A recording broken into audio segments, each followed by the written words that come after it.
अमृतापुर राज्य के राजकुमारी एक अहंकारी राजकुमारी थी जो सबके साथ दुर्व्यवहार करती थी। एक दिन वह जंगल में अकेले चलने के लिए आए तो उसने देखा कि एक हिरन बीमार पड़ा है। हिरन की हालत बहुत ही बुरा था। राजकुमारी, राजकुमारी, कृपया करके मेरे लिए कुछ पानी लाओ, मैं बहुत प्यासा हूँ। अगर तुम मुझे पानी नहीं दोगे तो मैं मर जाऊंगा। कृपया करके मुझे नदी से कुछ पानी ला दो। तुम मुझे हुक्म दे रहे हो? तुम एक साधारण हिरन हो, तुम एक राज्य के राजकुमारी को हुक्म दे रहे हो? तुम्हारी हिम्मत कैसे हुई कि तुम मुझे पानी लाने के लिए कहो? मैं तुम्हारे लिए पानी नहीं ला सकती। तेरी नाक से खून आए तू मर जा, मुझे क्या। जैसे ही राजकुमारी ने ये शब्द बोलती है, हिरन मर जाती है। राजकुमारी को कुछ फर्क नहीं पड़ता है इस बात से, बस वो आश्चर्य से हिरन को देखता है। लेकिन एक साधु बाबा ने इस घटना को देखा। वह उस जंगल में ही रहता था और वह अगर किसी को भी खतरे में देखता तो उसे मदद करता और हर चीज का ख्याल रखता था। साधु बाबा अपने आंखों को यकीन नहीं दे पा रहा था। वह आकर राजकुमारी को कहता है राजकुमारी, तुम कितने अहंकारी हो। तुमने एक लाचार हिरन को पानी नहीं दिया, इस कारण ये मर गई। यदि तुमने पानी लेकर हिरन को दिया होता तो शायद हिरन नहीं मरता। इस हिरन की मौत के लिए तुम जिम्मेदार हो। मैं इस हिरन की मौत के लिए तुमको दोषी ठहराता हूँ। तुम्हें सजा मिलनी चाहिए। मैं तुम्हें श्राप देता हूँ, तुम हिरन बन जाओ और तुम भी इस हिरन की तरह जंगल जंगल घूमते फिरो। ये कहकर साधु बाबा ने राजकुमारी को श्राप दिया और तुरंत राजकुमारी हिरन में बदल गई। मुझे माफ कर दो साधु बाबा, मैं ऐसा फिर कभी नहीं करूंगी।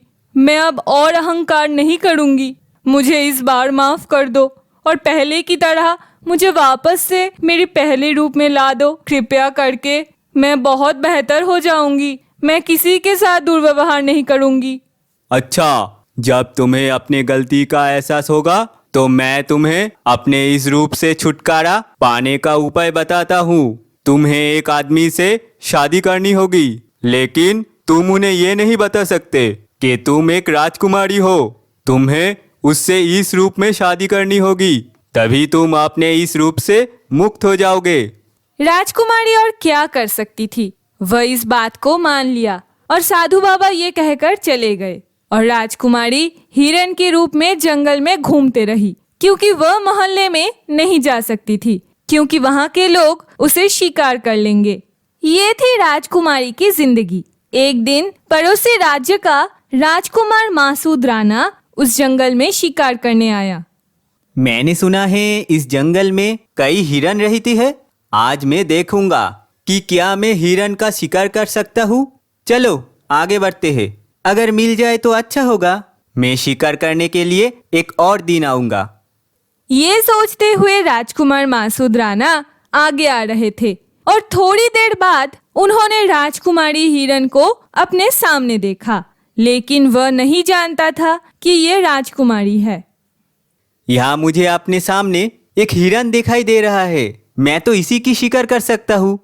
ये कहकर मासूद राणा ने अपने धनुष से हिरन पर एक तीर चलाया, लेकिन वह निशाना चूक गए और तीर हिरन के पास से निकल गया। राजकुमारी हिरन को इस बात का एहसास हुआ और वह भागते हुए वहां से चली गई। मैं थोड़ा सा निशाना चूक गया और हिरन को शिकार करने से चूक गया। मुझे समझ नहीं आया कि तीर क्यों पास से गुजरा। वैसे भी चलो आगे बढ़ते हैं और देखते हैं हमें और हिरन मिलते हैं कि नहीं। राजकुमारी हिरन वहां से भाग निकली और उसे कोई ना देख ले, इसीलिए एक पेड़ के नीचे वह आराम कर रही थी ताकि उसे कोई ना देख पाए। मैं इस दिशा में छिप जाती हूँ, यहाँ शायद वह शिकारी नहीं आएगा, मैं बच जाऊंगी। लेकिन इस बीच राजकुमार धूप से थक जाता है। वह बहुत प्यासा था और बीमार पड़ गया और एक पेड़ के नीचे लेट गया, जहां वह बेहोश हो गया। राजकुमारी हिरन घास खाने के लिए खेत में जा रही थी, तभी उसने देखा कि वह शिकारी मासूद राणा पेड़ के नीचे बेहोश पड़ा हुआ है। उसने सोचा, मैंने देखा कि ये शिकारी बेहोश है, मैं इसे पानी पिलाऊं या नहीं? ये शिकारी नहीं है, मुझे इसे बचाना है, शायद यही मेरी मुक्ति की उपाय हो। ये सोचकर राजकुमारी ने नदी से पानी लाया और राजकुमार मासूद राणा को पिलाया। फिर मासूद राणा होश में आया और बहुत ही आश्चर्य से हिरन को देखा और उसे कहा, ए हिरन, तुम बहुत उदार दिखते हो। तब मैं तुम्हें शिकार करना चाहता था और तुम मुझे बचाया। मैं तुम्हारा ये कर्ज कभी नहीं चुका पाऊंगा। नहीं नहीं, ये मेरा कर्तव्य था। अगर मैं तुम्हें पानी नहीं देती तो तुम मर जाते।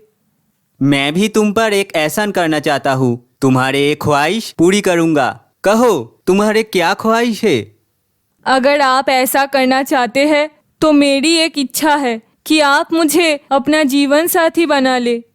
ये सुनकर मासूद राणा थोड़ा हैरान हुआ और बोला, क्या? अच्छा ठीक है, मैंने तुमसे वादा किया था मैं तुमसे शादी करूंगा। मैं तुम्हें अपना जीवन साथी बनाऊंगा। ठीक है, तो चलो मेरे साथ शादी करते हैं। इस जंगल में एक साधु बाबा रहते हैं, हम उससे विवाह का काम पूरा करेंगे। ये कहकर वे दोनों साधु बाबा के निवास के लिए निकल पड़े। साधु बाबा, ये राजकुमार मुझसे शादी करना चाहता है, कृपया हमारी शादी पूरी करे। हाँ हाँ, मुझे पता था कि तुम ऐसा कर सकते हो। ये तुम्हारे भाग्य में लिखा था। मैं तुमसे अपना श्राप वापस लेता हूँ। राजकुमार मासूद राणा ये देखकर चकित रह गए कि साधु बाबा ने राजकुमारी से अपना श्राप हटा दिया और वह हिरन से अपनी पूर्व रूप में लौट आई। फिर मैंने अपना जीवन साथी चुनने में गलती नहीं की। आप मेरे लिए एक सही जीवन साथी है।